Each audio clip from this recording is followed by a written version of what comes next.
Bonsoir. Bonsoir. Alors que je prie que le Saint-Esprit nous couvre de la même façon que son ombre a couvert Marie, pour féconder cette parole dans notre cœur, la parole que nous venons d'entendre, mais aussi la parole que nous allons partager. Que cette parole apporte le salut, de la même façon que Marie a engendré le salut pour l'humanité. Que le Saint-Esprit fasse son œuvre en chacune de nous, que nous puissions vraiment expérimenter cette grâce de la liberté spirituelle, de la délivrance, cette grâce de la libération dans les profondeurs de notre être. Merci Seigneur Saint-Esprit. Alors, chers frères et sœurs, ce soir, nous sommes là parce que nous voulons, en cette fête de Notre-Dame de Lourdes, nous voulons adresser notre prière à Dieu par l'intercession de Marie pour que nous puissions vivre une expérience, ou plutôt nous tenir devant Dieu comme des témoins, en fait, de notre famille, des gens qui parlent au nom de sa famille, de notre famille respective. Nous venons parler à Dieu de notre famille. Nous venons lui soumettre l'histoire de notre famille. Nous voulons lui présenter la cartographie spirituelle de notre famille. Parce que nous réalisons que tant que nous n'avons pas fait ce pas, la grâce de Dieu ne peut pas être opérationnelle dans notre vie. Nous venons d'entendre dans l'évangile de ce soir, la parole de Dieu dit à travers la bouche du vieillard Siméon, « Maintenant, ô Maître souverain, tu peux laisser ton serviteur s'en aller en paix selon ta parole.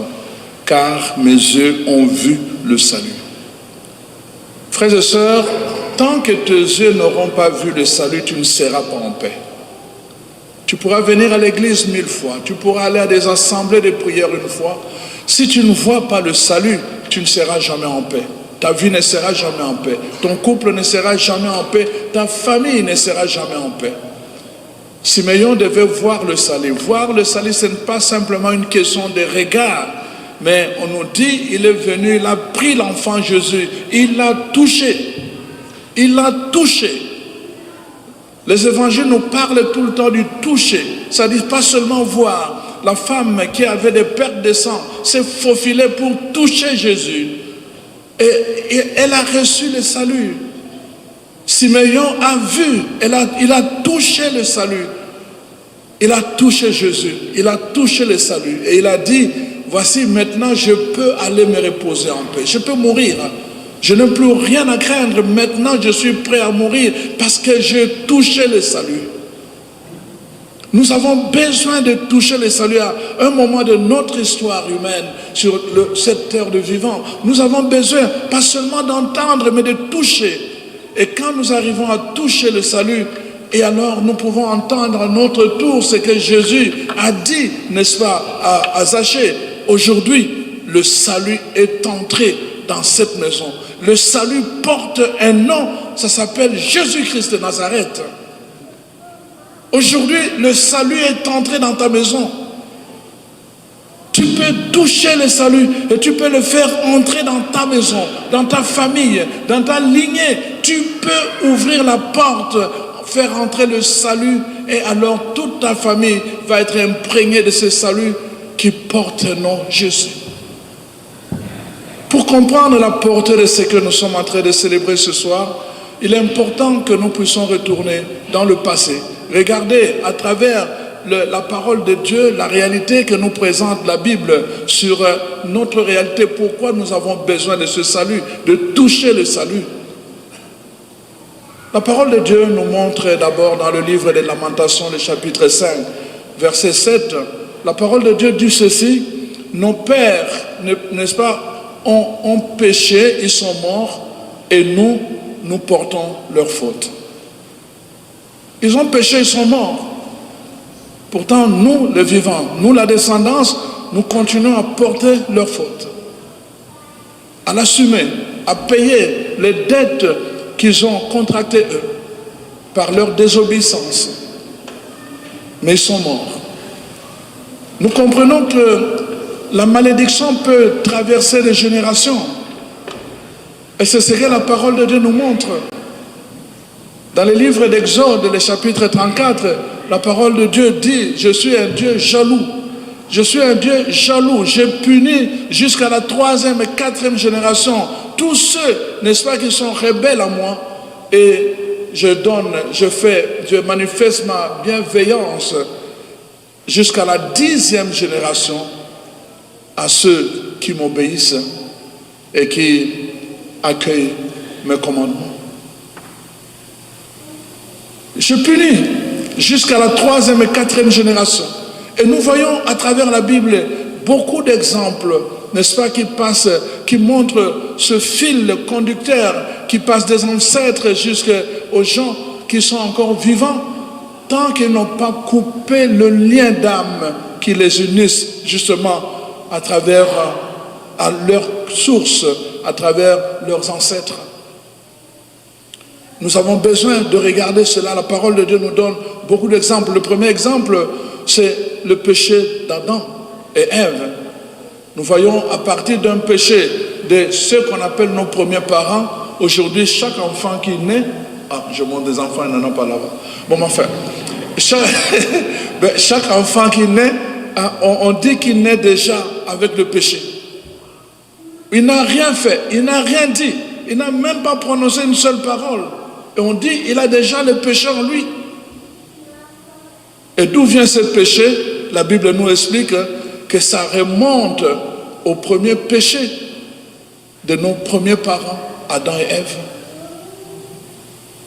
Ils ont péché, ils sont morts, et nous assumons les conséquences. C'est ce que la Bible nous demande, un exemple concret. Et parfois, le péché, quand il entraîne la malédiction, on voit d'ailleurs Adam et Ève, après Dieu va le maudire. Il va prononcer la malédiction sur eux et cette malédiction va se manifester. On le voit à travers les enfants directs, Caïn et Abel. Caïn va porter cette malédiction et il va tuer son frère Abel. Et alors le mal va commencer. Un cycle infernal du mal qui va entrer dans la vie des enfants de Dieu. Des gens que Dieu avait bénis dès le départ. Ils commencent à porter la malédiction. C'est ça qui arrive chaque fois dans notre vie. Nous sommes bénis, pourtant nous vivons la contradiction par rapport aux promesses de Dieu, par rapport à la parole de Dieu. Et nous sommes soumis à la malédiction. Et nous nous posons la question, mais comment c'est possible? Oui, c'est possible. Et la parole de Dieu nous montre beaucoup d'exemples. Tant que nous n'avons pas réglé ce problème et que nous n'avons pas repéré le fil conducteur de la malédiction dans notre vie, nous allons faire ce qu'on appelle répéter la loi de série. C'est-à-dire qu'on va retrouver le même comportement dans la première génération, deuxième génération, troisième génération et quatrième génération. On peut même retrouver le même maladie, première génération, deuxième génération, troisième génération et quatrième génération, et on retrouve le même cycle de série. La loi de série va s'appliquer tant que personne dans la famille se lève pour dire « je vais mettre fin à cette affaire, à ce cycle infernal ». Il faut que quelqu'un se lève. Il faut que quelqu'un se lève pour contrer cela. La parole de Dieu nous montre beaucoup d'exemples. Quand nous prenons simplement l'exemple de celui qu'on appelle notre Père dans la foi, Abraham, l'histoire d'Abraham, on nous montre comment dans Genèse chapitre 12, la première chose que Dieu prononce à Abraham, il dit au chapitre versets 3 et 5, il dit voilà, je te bénis et toi sois une bénédiction. C'est la première chose que Dieu dit à Abraham. C'est la bénédiction. Moi, je te bénis, à ton tour, sois une bénédiction. Multiplie la bénédiction autour de toi. Multiplie la bénédiction à travers les générations. Multiplie la bénédiction. Je te bénis. Remarquez ce qui va se passer dans la vie d'Abraham. On nous montre qu'au chapitre 12, à la fin, Abraham s'en va, n'est-ce pas, en Égypte, dans une période de famine. Alors comme il avait sa femme Sarah qui était plus jeune que lui et qui était très belle, quand ils sont entrés en Égypte, tout le monde regardait Sarah. Et là, la nouvelle est arrivée jusque chez Pharaon. Et là, Abraham a eu peur. Il dit sûrement, ils vont vouloir prendre Sarah comme femme. Mais il dit à Sarah, si on te demande à qui je suis, tu diras, je suis ton frère. Ils entrent en Égypte sur base de mensonges. Et ils vont mentir, bien sûr. Et après, finalement, Pharaon va prendre Sarah pour femme. Et Dieu va intervenir à travers un songe pour dire à Pharaon, ne touche pas à cette femme. Pharaon qui connaissait, à l'époque, les gens connaissaient bien l'interprétation, n'est-ce pas, des songes, des rêves, parce que Dieu parle, le ciel parle à travers ces choses-là. Et Pharaon s'est levé et il vient et dit à Abraham, pourquoi tu m'as menti? Dis-moi la vérité. Est-ce que c'est ta femme ou ta sœur? Bah, c'est ma sœur femme. Non, ta sœur femme, non, ta femme ou ta sœur. Amen. Amen. Abraham a commencé, n'est-ce pas, à bégayer, parce qu'il savait qu'il avait menti. Et alors Pharaon va, n'est-ce pas, il va le renvoyer. Regardez le début du chapitre 13, la parole de Dieu dit, Pharaon l'a renvoyé, il lui a donné, n'est-ce pas, des animaux, des bêtes, n'est-ce pas, il lui a donné même des servantes, il lui a donné de la nourriture, il lui a tout donné. Et Abraham est revenu très riche, d'où? De l'Égypte. Remarquez, qu'est-ce qui va arriver à la 4e génération d'Abraham? Ils vont se retrouver esclaves où? En Égypte. 4e génération. Esclaves en Égypte. La loi de la malédiction. Quand nous ne faisons pas attention, pourquoi des choses nous arrivent et que nous ne retournons pas à la source pour discerner, pour vérifier quel est le parcours de notre famille, quelle est l'histoire de notre famille, pourquoi nous avons reçu tel nom, pourquoi nous avons telle histoire, pourquoi telle répétition dans nos habitudes, dans nos comportements, pourquoi dans nos mariages il y a toujours le divorce, pourquoi il y a toujours telle maladie, pourquoi il y a tout le temps des avortements, des morts-nés. On doit se poser la question à partir du moment où il y a une loi de série. Quand la chose se répète, il faut se poser la question. Nous sommes là ce soir justement pour comprendre cela. La libération et la délivrance vient après qu'on ait d'abord entamé la première étape qui est le discernement de la racine de notre mal. Amen. Le discernement, d'où vient? Rappelez-vous, quand Jonas entre dans le bateau, parce qu'il veut aller dans une direction que Dieu n'a pas voulu, il veut fuir. Il est entré dans le bateau, on nous dit il y avait une tempête, la mer s'est levée, il y avait une tempête. Et là, tout le monde a dit, mais d'où vient cette tempête comme ça? Chacun doit prier son Dieu. Ils ont commencé à invoquer le Dieu. Et le sort pour demander, qu'est-ce qu'ils voulaient demander? D'où venait ce malheur?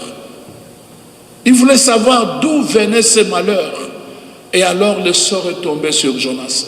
D'où vient ton malheur? D'où vient ta souffrance? D'où vient cette loi de répétition dans ta famille? La Bible nous dit tout le temps, il faut se poser cette question. D'où vient ce malheur?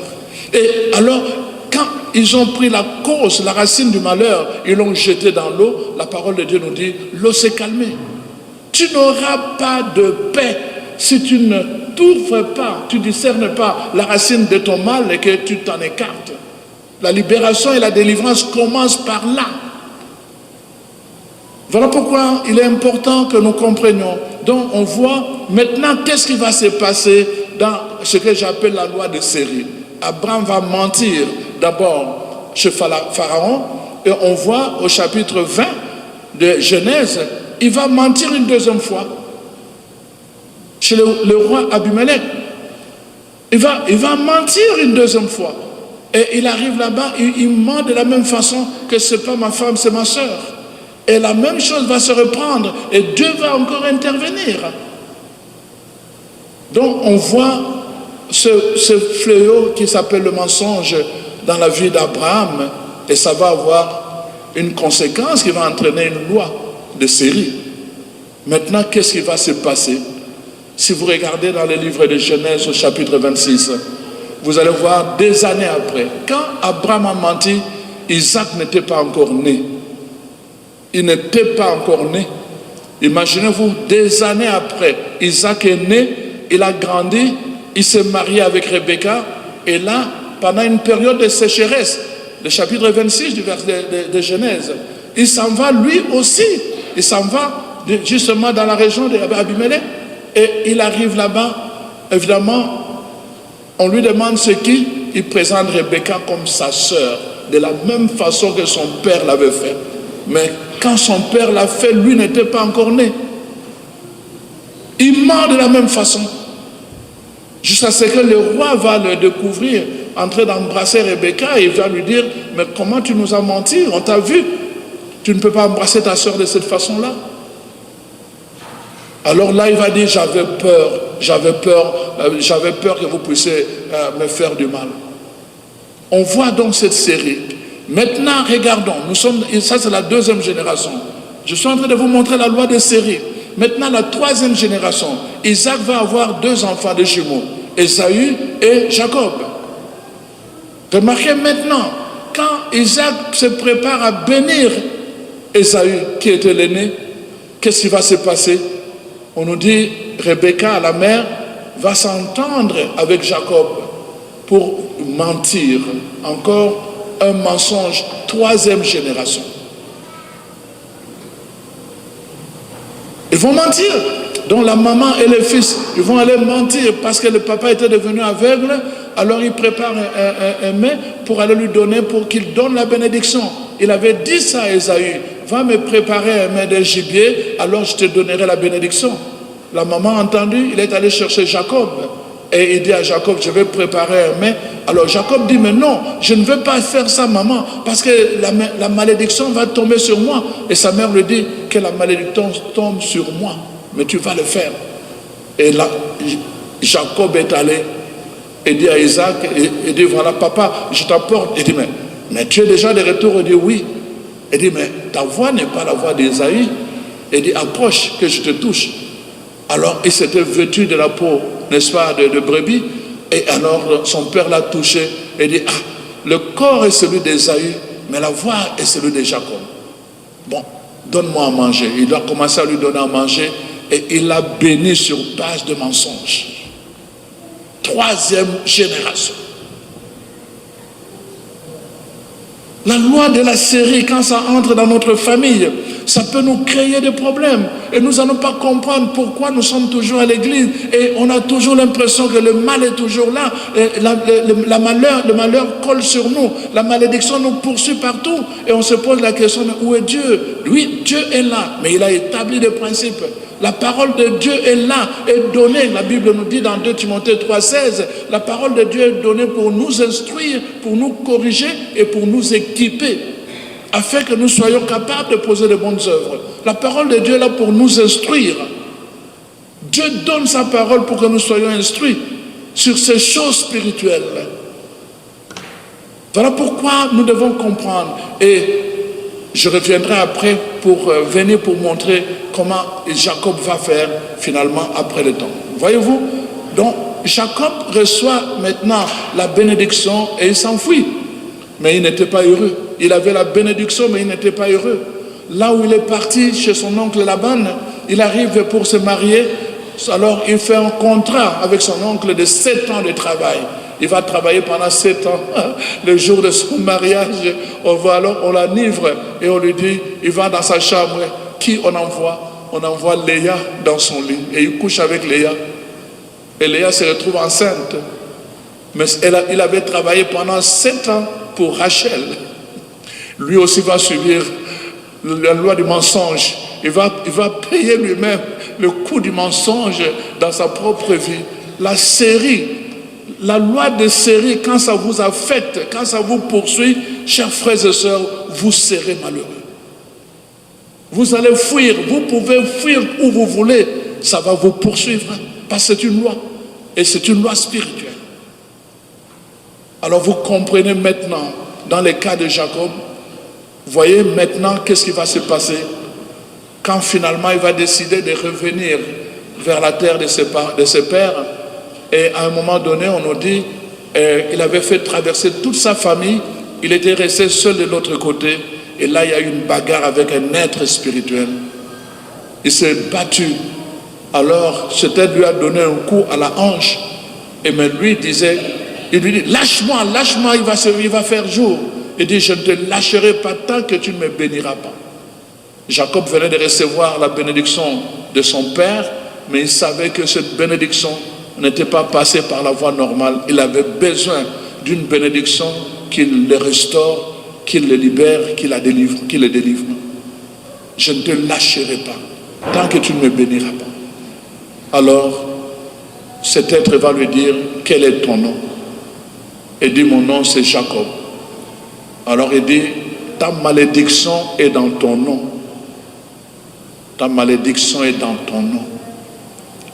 Pour corriger ta malédiction, il faut corriger ton nom. Amen. Tu ne t'appelleras plus Jacob, tu t'appelleras Israël.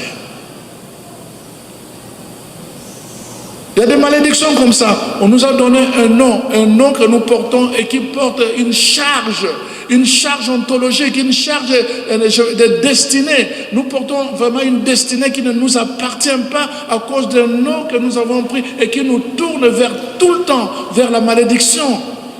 Et Dieu dit, non, c'est là qu'il y a la cause de ton problème. Il faut corriger d'abord la cause pour que tu puisses voir les effets. Et c'est ça qu'il va faire dans le cas de Jacob. Maintenant, je prends un autre exemple. Chers frères et sœurs, moi je ne suis pas venu pour vous prêcher pendant 5 minutes. Moi je veux que ce soir vous compreniez la loi de la malédiction et la loi de série. Et que vous ne puissiez plus continuer à vivre comme si vous ne saviez rien.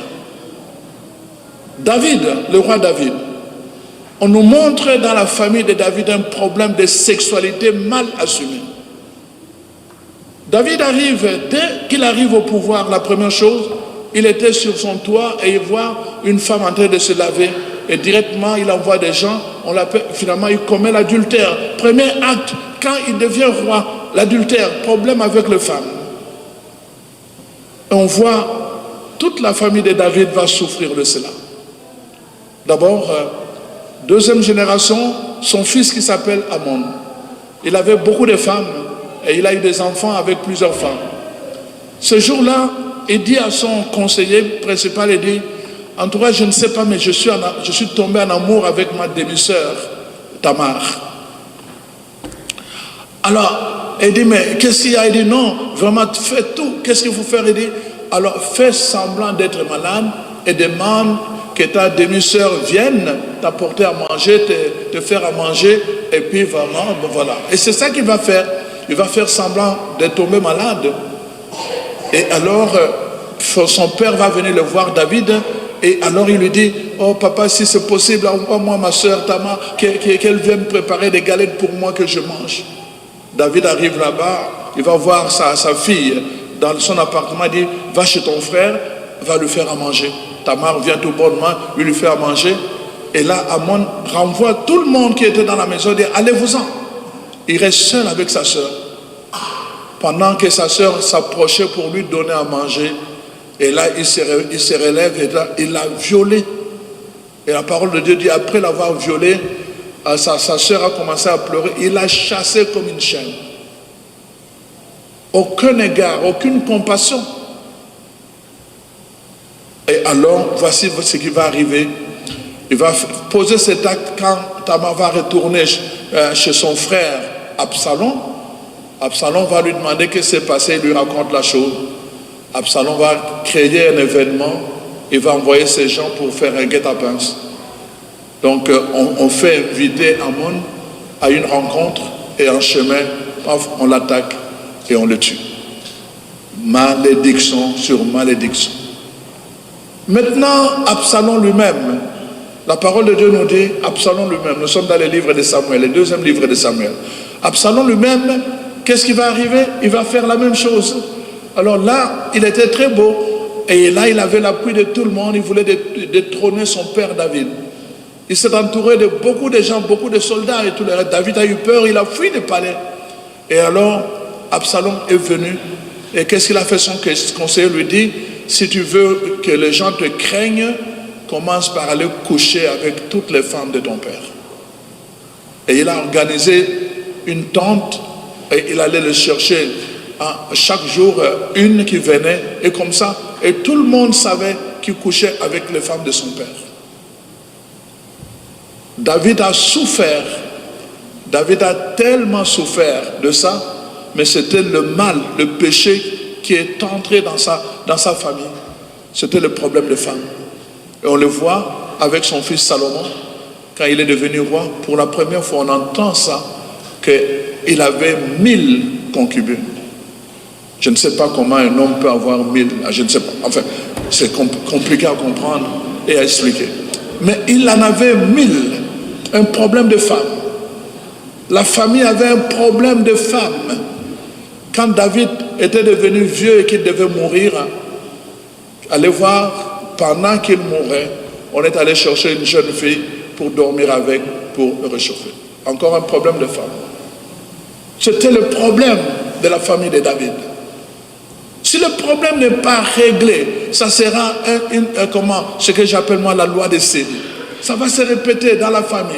Et vous allez le voir par là, le même problème. Tel frère est là, même celui-là, l'autre frère, même problème, l'autre frère, même problème. Parce que c'est la loi des séries. Sinon, on ne règle pas ça. Si personne ne se lève pour régler le problème, alors vous allez souffrir. Vous irez à l'église, mais la malédiction sera toujours derrière vous. Regardez, troisième exemple, dans Genèse 19, le livre de Lot, l'histoire de Lot. Lot, n'est-ce pas, les anges viennent l'aider à s'enfuir de Sodome, avant que Sodome soit détruit, et Lot, n'est-ce pas, s'enfuit avec sa femme et avec ses 2 filles. Et qu'est-ce qui arrive? Sa femme, à cause de sa conduite, devient comme un bloc de glace. Et après, qu'est-ce qui s'est passé? Lot s'en va avec ses 2 filles. Et alors, les 2 filles, à un moment donné, se disent entre elles qu'on n'a plus d'hommes, toute la ville est décimée. Si on ne fait rien, on n'aura pas de descendance. Alors, elles ont fait un complot. Nous allons enivrer notre père et alors nous allons coucher avec. Et ils ont fait cela. Chacun à son tour. Et ils ont eu chacune un enfant. La première a eu un enfant qu'on appelle Moab et le deuxième Ammon. Alors on voit le peuple, les Moabites et les Ammonites vont devenir des peuples qui vont faire la guerre au peuple d'Israël, au peuple de Dieu. Ils vont être acharnés et à cause de cela, Dieu va le punir. Donc jusqu'à la 10e génération. Et on va voir la série de malédictions va se répercuter jusqu'à chez une fille que vous connaissez, une femme qui s'appelle Ruth. Ruth, la Moabite. Donc, la descendante de Moab, qui portait la malédiction. Quel était son problème? Elle était dans un mariage pendant plusieurs années, mais ne pouvait pas concevoir. À l'époque, dans la Bible, la stérilité était une manifestation de la malédiction. Elle était maudite. Elle portait la malédiction de ses arrière, jusqu'à la 10e génération. Donc, elle portait une malédiction qui s'est manifestée à travers sa vie. Chers amis, chers frères et sœurs, je peux vous raconter des histoires à travers la Bible. Mais ce que je voulais vous dire ce soir, c'est qu'à un moment donné, tu dois t'élever pour revenir à Jacob. Quand arrive le moment où il se retrouve en Égypte, auprès de son fils Joseph, on lui présente 2 enfants, les enfants de Joseph. Le premier s'appelait, n'est-ce pas, Manassé, et le cadet s'appelait Ephraïm. Alors donc, Joseph reçoit les 2 enfants et on les présente devant lui. La loi demandait que la main droite de la bénédiction devait aller sur l'aîné et la main gauche sur les cadets. Jacob s'est rappelé que lui-même a dû mentir parce que la loi travaillait contre les cadets. Il a dit non, je dois casser cette loi de série. Je dois casser la loi de ma famille. Je dois casser cette loi qui maintient certaines personnes dans la condamnation, dans l'injustice, dans la malédiction. Je vais apporter la loi du mérite. Je donnerai à celui qui mérite et non pas parce que je suis le premier, je suis l'aîné que je dois mériter. Non, je vais donner à celui qui mérite par lui-même. Il va casser la loi de sa famille. Alors, Joseph lui amène les 2 enfants. Manassé qui va placer à sa droite et Ephraïm qui va placer à sa gauche pour qu'ils mettent la main droite sur Manassé l'aîné et la main gauche sur Ephraïm les cadets. Et quand ils arrivent les 2 enfants, Jacob va faire quelque chose qui a étonné, qu'on ne trouve nulle part dans la Bible, seulement à cet endroit-là, parce qu'il devait casser la loi de série. Jacob va prendre la main droite. Au lieu de la poser sur Manassé l'aîné, il prend la main droite, il pose sur Ephraïm, il prend la main gauche, il pose sur Manassé et il fait une croix croisée. Amen. Il vient de briser une loi. Si vous ne brisez pas la loi de condamnation dans votre famille, la loi des séries va continuer. À un moment donné, quelqu'un doit se lever et dire, à partir de maintenant, je change la loi. Je change la loi de malédiction qui est en train de traverser de génération en génération. Je vais changer cela, je vais restaurer cela. Si quelqu'un ne se lève pas pour faire cela, alors vous allez continuer à subir les choses. La bonne nouvelle ce soir, c'est que la parole de Dieu nous dit, Jésus est venu pour détruire les œuvres du diable. La parole de Dieu nous dit dans Colossiens 2, verset 14, qu'il a pris sur lui toutes les ordonnances, les paroles, les gestes, les actes qui te condamnaient, qui te maintenaient dans la malédiction. Il les a pris sur lui, il les a déchirés et il les a cloués sur sa croix. Il les a cloués.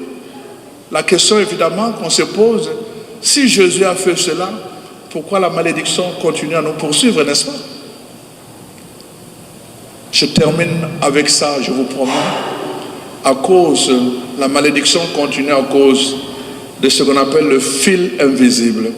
Le fil invisible, c'est que nous faisons partie d'un corps où tous les éléments se tiennent.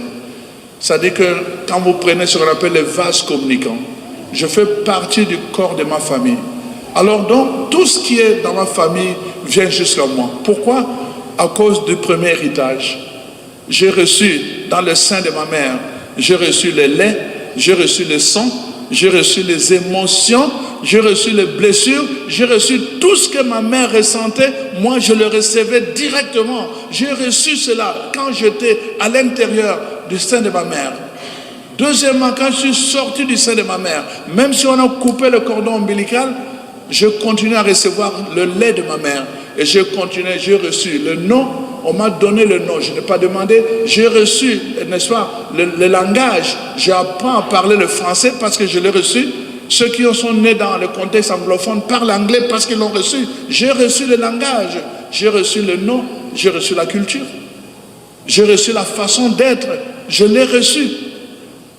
À cause de cela, ça c'est la première chose, je l'ai reçu à l'intérieur et à l'extérieur.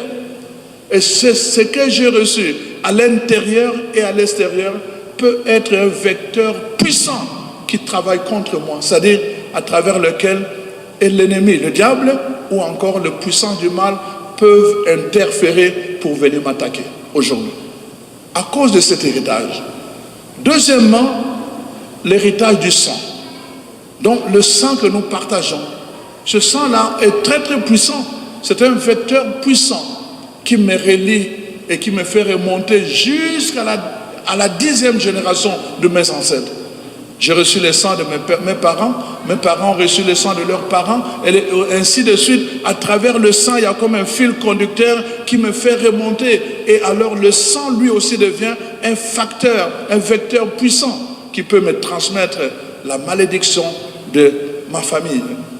Troisièmement, il y a ce qu'on appelle la mémoire. La mémoire, c'est-à-dire tout ce que j'ai enregistré à travers, depuis mon enfance. Vous allez voir des gens, il était dans les seins de sa mère, on voulait l'avorter, ça n'a pas marché. Mais il a enregistré cela. Donc dès qu'il vient au monde, vous allez voir parfois une certaine méfiance. Il va vivre dans la peur, il va vivre comme ça, des attitudes. Mais ça c'est la mémoire qui te fait vivre cela. Parfois tu n'arrives pas à expliquer, mais ta mémoire a enregistré des choses depuis ta conception jusqu'à ta naissance, jusqu'à ce que tu as vécu dans ton environnement immédiat. La mémoire a enregistré des choses, et la mémoire peut être aussi un vecteur à travers lequel la malédiction ou la puissance du mal peut venir t'affecter. Alors donc, il y a le langage.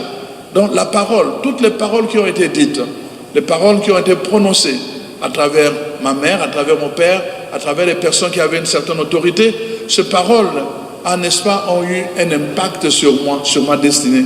Même si Jésus m'a libéré, tant que ces paroles restent vivantes, alors donc, tant que ces paroles ne sont pas encore détruites, ça va avoir un impact sur ma vie à moi.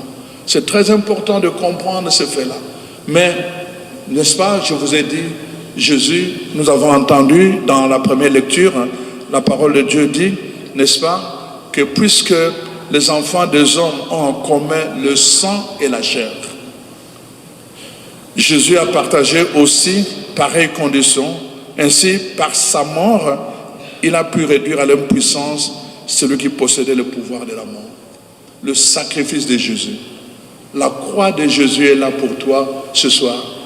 Toi aussi tu peux, Jacob a utilisé ça, mais toi tu peux utiliser ça. La croix de Jésus.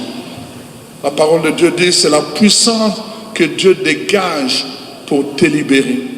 Parce que c'est là que Jésus va clouer toute malédiction. Si tu lui donnes la permission, toute malédiction, la croix de Jésus, il dépose, il cloue toute la malédiction qui pesait sur toi pour que tu sois libre et libéré. La croix de Jésus. C'est pour cela que Jean 1,12 dit, à ceux qui l'ont reçu, il leur a donné le pouvoir maintenant de devenir enfants de Dieu. Ceux-là ne sont plus nés de la chair ni du sang. Parce que la chair et le sang sont des vecteurs puissants qui peuvent transmettre la malédiction sur toi. Maintenant, Jésus, par l'œuvre de la croix, à cause du sang qui a coulé, par le sang de Jésus, dont nous allons faire mémoire à l'autel, il t'introduit dans une nouvelle alliance. Maintenant, la première alliance, tu dois la bannir, c'est-à-dire que tu dois maintenant apprendre à parler un langage nouveau. Ne te réfère plus à ton passé, dans le sens qu'en lui donnant un pouvoir, tu dois maintenant te référer dans le présent où Jésus t'introduit dans une nouvelle alliance. Et c'est une alliance puissante parce que c'est une alliance qui a été scellée par un sang pur, un sang saint, un sang précieux qui a le pouvoir de te délivrer du premier sang. Tout dépend maintenant de toi. Le passage à faire, ça s'appelle simplement FOI, la foi. Par la foi. Par la foi, tu peux faire ce passage-là. De la première alliance qui t'est reliée par le sang et la chair, et tu passes par la deuxième alliance, qui te relie par le sang de Jésus. Et l'Eucharistie est là pour nous rappeler cela. On va prononcer les mêmes paroles. Buvez-en. Ceci est la coupe de mon sang, le sang de l'alliance nouvelle et éternelle. Pour vous et pour la multitude. Ça a été versé pour vous et pour la multitude. Vous avez l'opportunité ce soir d'adhérer à cela par la foi. Vous avez l'opportunité ce soir de vous approprier cette nouvelle alliance ce soir, parce qu'on va l'actualiser à travers la messe. Vous avez l'opportunité aujourd'hui de parler au nom de votre famille, de prendre tout l'arbre familial, de le déposer sur l'autel en disant, à partir de maintenant, l'histoire de ma famille ne m'appartient plus, je la dépose sur la croix de Jésus. Moi maintenant, je commence une nouvelle histoire pour corriger, pour restaurer maintenant et donner à la postérité un avenir nouveau, un avenir radieux. Demandons à Jésus, par la puissance du Saint-Esprit, qui vienne nous renouveler notre intelligence, notre système de pensée, qui nous donne un cœur nouveau, un esprit bien disposé, pour que nous puissions entrer dans cette nouvelle alliance qu'il a préparée pour nous, pour notre bien, et que ce soir, nous puissions devenir des témoins de cette nouvelle alliance, des gens qui ouvrent la porte pour qu'aujourd'hui le salut entre dans notre maison et dans notre famille. Amen. Amen.